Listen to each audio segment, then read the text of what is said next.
La vita dei morti è riposta nella memoria dei vivi, diceva Cicerone oltre 2000 anni fa. Purtroppo a Favara l'insegnamento dello scrittore romano non è sempre recepito dai suoi amministratori che, a dire il vero, ad oggi non hanno neanche accolto l'appello lanciato mercoledì scorso dalla nostra emittente sulla poca leggibilità dell'elenco dei nomi incisi sulle lapidi poste sul monumento ai caduti di Piazza Cavour.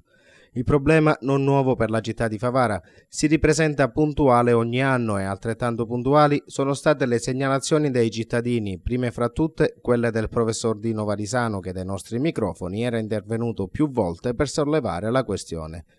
Ritenendo poco opportuna l'indifferenza mostrata dall'amministrazione comunale, ci rivolgiamo non ai politici ma agli uomini di governo affinché gli stessi, prima delle ricorrenze di sabato prossimo 2 novembre, si impegnino a far eseguire i dovuti interventi. Se è vero che per Cicerone la memoria è vita, potrebbe essere altrettanto vero che la memoria è anche vista, e se non si leggono i nomi, come si può rendere vivo il ricordo di quanti hanno pagato con la vita per tramandarci gli ideali di libertà e democrazia?